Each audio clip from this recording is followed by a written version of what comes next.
Hello everyone. इस video में हम class 10th English unit 4 reading C daddy's enduring script का सेकंड पार्ट बना रहे हैं। फर्स्ट पार्ट कंप्लीट हो गया है यहाँ तक का और ये सेकंड पार्ट है। On Sundays and holidays I would go up to the attic where I hide my journals and write endless story of my own. Sunday और छुट्टी के दिन में लेखिका जल्दी यानी कि सुबह उठती थी और अपने एटिक मतलब कि अटारी पर जहाँ उसने छुपा रखे थे अपने कुछ लिखे हुए जर्नल्स और ऐसी स्टोरीज़ वगैरह को वो लिखती हैं। When daddy's wrote script for Telugu producer they would be in English. जब उसके डैडी लिखते थे तेलुगु प्रोड्यूसर के लिए स्क्रिप्ट वगैरह तो वो इंग्लिश में लिखा करते थे। Some time he would ask me for a particular English word which I would supply। तो जिसको यानी कि कई बार ऐसे इंग्लिश वर्ड आते थे जिसको उसके डैडी नहीं जान पाते थे तो वो लेखिका कैसे पूछते थे और वो बताती थी। My heart would swell with pride that I was a part of his writing। लेखिका जब ये सब बताती हैं तो उसको बहुत ही अच्छा प्राइड महसूस होता है, खुशी महसूस होती है कि वो डैडी के लेखन का एक हिस्सा है करके। My sister Anuradha and I study at चेन्नई's Holy Angels Convent, a most exclusive school which my father could ill afford. तो उसकी सिस्टर अनुराधा और वो चेन्नई के हॉली क्रॉस कॉन्वेंट स्कूल में पढ़ते थे जो कि एक बहुत ही महंगा स्कूल था। उसके पापा ये सब एफर्ट नहीं कर पाते थे फिर भी उनको वहाँ पढ़ा रहे थे। Still he wanted us to study and speak English well and entitle he would say. तो वो चाहते थे कि वो उनकी दोनों बेटियां बहुत अच्छे से पढ़ाई करें और अच्छे से इंग्लिश बोलना सीखें और ये दोनों इसी लायक है ऐसा कहते थे। Then one day I heard my parents whisper excitedly of a lucrative offer that had come to daddy for a Telugu film। एक दिन उन्होंने लेखिका ने अपने मम्मी पापा को सुन यानी कि बोलते हुए सुना कि वो एक यानी कि काफ़ी प्रॉफिटेबल लुक्रेटिव मतलब कि बहुत ही लाभदायक एक फ़िल्म का ऑफ़र है आया है, यानी कि फ़िल्म के स्क्रिप्ट का ऑफ़र है जो कि लिखेंगे उसके डैड तो काफ़ी यानी कि तेलुगु फिल्म का यानी कि काफ़ी हिट रहेगी। At last we would be rich, और फाइनली हम लोग अब रिच हो जाएंगे, अमीर हो जाएंगे। And mom had promised me red frock, some stationery and a new doll. और उनकी मम्मी ने प्रॉमिस किया है कि लेखिका को एक रेड फ्रॉक देंगी, कुछ सम स्टेशनरी मतलब कि कुछ लेखन सामग्री वगैरह और एक न्यू डॉल देगी। There was an air of suppressed excitement in house of dreams that were finally coming true। अब ये वातावरण खुशी का हो रहा था घर पे जहाँ सब खुश थे ये सोच कर कि फाइनली अब उनके सपने सच होने वाले हैं। I had a school picnic to go on early one morning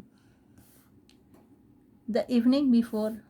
अच्छा, एक दिन स्कूल में उसको पिकनिक जाना था मॉर्निंग में, तो the evening before daddy had come some tired from work but took me out to buy snacks and sweets for the picnic. तो इवनिंग के समय उसके डैडी जो घर आते हैं तो काफ़ी थके हुए रहते हैं, फिर भी उनके लिए कुछ स्नैक्स और स्वीट्स खरीद के लाते हैं उनके पिकनिक के लिए। My basket was crammed with goodies, और उसके बास्केट जो है पूरे ये सब खाने पीने की चीज़ों से फुल हो जाती हैं। I was bursting with joy, और वो बहुत ही ज़्यादा खुश थी लेखिका। Daddy set the alarm for 5 in the morning, iron my cloth for the next day and went to bed. उसके डैडी ने 5 बजे का अलार्म सेट किया हुआ था मॉर्निंग में उठने के लिए, और उसके डैडी ने रात को यानी कि सोने से पहले उसके ड्रेस को प्रेस करते हैं और फिर उसके बाद सोने जाते हैं। The next morning the alarm went of. Next morning सुबह में तो अलार्म बजता है। I got up but daddy did not, मैं तो उठ जाती हूँ बट डैडी नहीं उठते हैं। He passed away in his sleep, उसके डैडी जो है सोते वक्त ही गुजर गए। एक coronary thrombosis, the doctor explained, ये एक ऐसा डिजीज़ है जो कि हार्ट से रिलेटेड है, तो इसको कह सकते हैं कि हार्ट अटैक आया था। I was 13, my sister Anuradha 8, daddy was just 41। तो यहाँ लेखिका उस वक्त कितने साल की थी? 13, और उसकी सिस्टर अनुराधा 8 और उसके डैडी 41 ईयर्स के थे। Along with his body our dreams too went up in flames, daddy की बॉडी के साथ साथ उनके सपने भी आग में जल गए। But Indu Harudayalu, the Telugu movie had script with superstar N.T. Ramarao in lead had celebrated its 100। इसके बाद जो ये फिल्म है इंदु हरदयालु, तमिल में फिल्म है, और इसके स्क्रिप्ट लिखे थे डैड ने, जो कि बहुत ही सुपर, यानी कि जिसके स्क्रिप्ट लिखे थे उसके डैडी ने, वो सुपरस्टार एन.टी. रामाराव ने लीड की थी, मतलब कि उन्होंने प्ले किया था ये रोल, और ये 100 डे मना रहे थे। अब the producer send some additional money to my mother for the Hindi distribution right to the film. तो उसके प्रोड्यूसर जो थे फिल्म के, वो कुछ अतिरिक्त यानी कि एडिशनल मनी, कुछ एक्स्ट्रा मनी देकर उनकी मदर को फिल्म के वर्क के लिए जो उसके डैड ने काम किया था उसके पैसे देते हैं। The movie was a blockbuster, और वो जो मूवी थी वो काफ़ी फेमस हुई, and the first in his genre, मतलब कि ये उस समय की फर्स्ट ऐसी फिल्म थी जो बहुत ही ज़्यादा फेमस हुई। Daddy script become a recurring, जो उसके डैडी ने लिखी थी वो फिल्म कैसी रिकरिंग थी। रिकरिंग मतलब कि ऐसी फिल्म जो बार बार दोहराई जाती है, मतलब स्टोरी बार बार रिपीट होती है ना, वैसी जैसे 3 brother separated in childhood, reunited in adult, फिर बड़े होते हैं तो मिल जाते हैं। एवेंजिंग देयर पेरेंट्स, मतलब कि उनके जो पेरेंट्स के ऊपर बीती रहती है उसका सबको बदला लेते हैं। ऐसी फिल्में आप बहुत सारे देखे सुने हो, तो कमेंट में बताइएगा कि कौन कौन सी ऐसी फिल्म है जो एक जैसी ऐसी ही बनी रहती है। 3 भाई होते हैं जो भी अलग हो जाते हैं बचपन में, ऐसा। Another Telugu producer had visited to offer his condolence। दूसरे और तेलुगु प्रोड्यूसर भी आते हैं उनसे मिलने और अफसोस वो करने। He remarked ruefully that my father script for him was left half eaten, और वो बताते हैं कि उसके पिताजी ने जो उनकी स्क्रिप्ट लिखी थी वो भी आधा रह गया है। I know the story I told him, मैंने उनको बताया कि मैं स्टोरी जानती हूँ करके।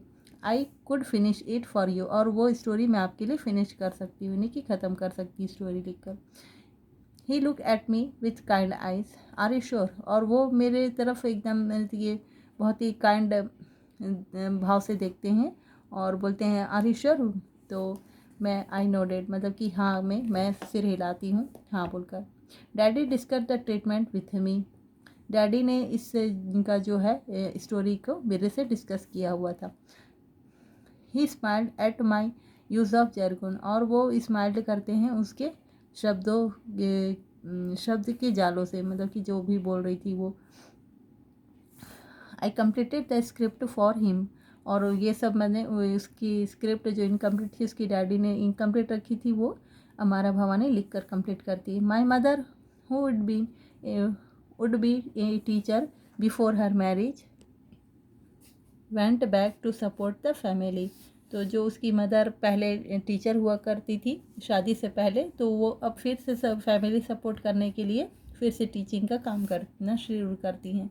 We left our beloved homes and city moving to my mother ancestral home in Bangalore. हमने अपना बहुत ही वो प्यारा सा घर छोड़ा, सिटी छोड़ा, और हम लोग सब छोड़कर अपने मदर के यानी कि पूर्वजों के जो घर में होते हैं बेंगलोर में, वहाँ आ गए। Then as the year rolled by life में meandered in different direction for Anuradha and me. तो ऐसे नहीं कि लाइफ तो हमेशा यानी कि एक जैसी नहीं रहती, हमेशा चेंज होते रहता है, और काफ़ी उन्होंने उतार चढ़ाव देखे अनुराधा और यानी कि उसने अब राइटर ने।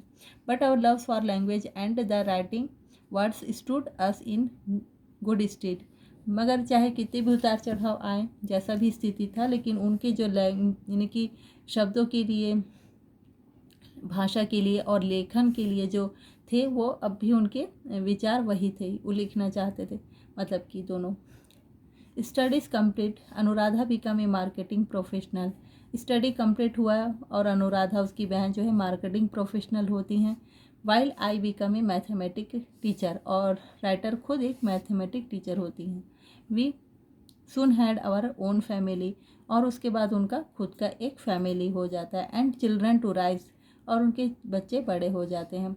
Even so daddy unfinished dream lingered on, और इसके बाद अब उनकी डैडी के जो सपना था वो अभी भी अधूरा था। क्या था? Both Anuradha and I continue to write, और इसलिए अनुराधा और खुद अमारा भवानी राइटर जो हैं, वो खुद कंटिन्यू करती हैं अपना लेखन कार्य स्टार्ट करना। I brought out a collection of my poems. उसके अंदर यानी कि जो राइटर है वो काफ़ी सारे पोएम्स की कलेक्शन होती हैं, और उसकी sister, while my sister published her anthology of short story and novel, और तब की उसकी सिस्टर काफ़ी सारे शॉर्ट स्टोरी और नावल लिखती हैं। इस वीडियो में इतना ही बस बनाते हैं, नेक्स्ट आर्क में कंप्लीट करेंगे। Thank you.